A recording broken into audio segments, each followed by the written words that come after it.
Идваш малки приказки. Ние сме деца, които обичат книгите и имаме да ти разкажем много за света.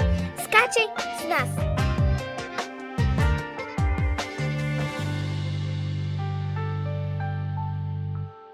Здравейте, скъпи приятели! Това е епизод 1 и се разказва за природата. Тази книга ще видите за един язовец, който много обича чистотата. Чистофайникът Пит. Чистофайникът Пит от Емали Гравет. Издателство Жанет. Пит беше язовец, пъргав и млад. Той беше отдавна на всички познат. С това, че по цял ден почиства, подрежда и всичко край него изрядно изглежда. Цветята държеше да са в лехичките. По цвят и размер ги групираше. Всички, щом някое цвете изглежда различно, го скастреше, за да стане прилично. Лисицата сресваше се с козина гладка, тя ставаше хубава, чиста и сладка. Строяваше птиците по големи си щеткани човки и изперени пера. Забърсваше прах по поляники пътечки, полираше камъни, смиташе клечки. И щом забеляза, че падат листата,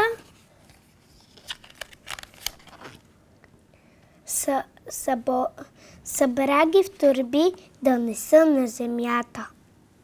Но Пит все пак не беше напълно щастлив. Гората без вид, неогледен, тръглив. Пейзажът изглеждаше мръсен и грозен и Пит захвана се с план грандиозен. Работи без отдих до сутрин до мрак. Изтръгна дърветата с корен чак. Обаче тогава изсипа се дъжд. Водата прииждаше изведнъж порой. В гората, която той сам разруши, Пит просто затъна в кал до уши. Кал! Какво да направи ядосен и гладен? Пит бързо не един багер грамаден, бъркача и без да спира с дебел слой бетон, той калта бенотира. И нямаше грам бъркотия. Да, ето, прекрасна гора, само че без дървета. Ах, ред съвършен, уморен, но честит, най-после доволен почувства се Пит. Замъчи го глад, заслужавам награда, един сочен червей да хапна с наслада. Потърси обаче на празно, храната земята бе под бетон, дълбоко в земята. Щом днес без вечеря ще мине, Пит тръгна към вкъщи, за да почине. Потърси вратата, извади ключа си и само съзна, бенотирах дома си. Той тръгна пригърбен с препъната крачка и свит в една жълта бъркачка будува въртя, окаян и тих да призори каза: да, явно сгреших, така че на сутринта, щом сипна гората, Пит щупи бетона, притиснал земята. Животните и птиците напрегнаха сили на Пит да помогнат. Те бяха решили.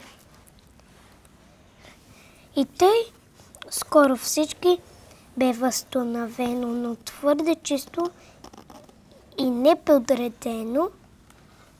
Пит каза на всички, че се извинява и няма среденето да прекалява. На Пат и Грейс.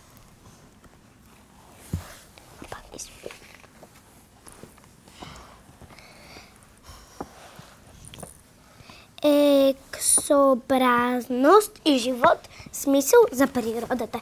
Ти как се грижиш за природата, Бобо?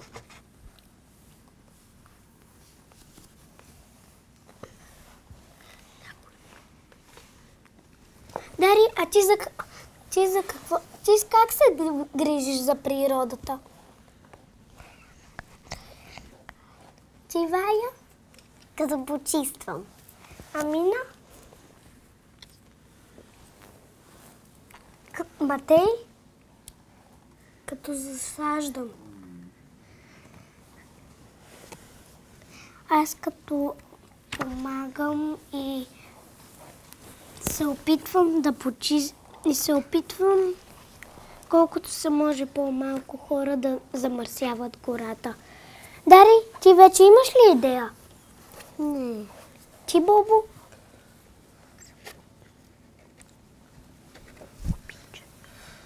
Имам една тайна за вас, но няма да ви я кажа, защото е тайна. Утре ще ви я кажа. Добре.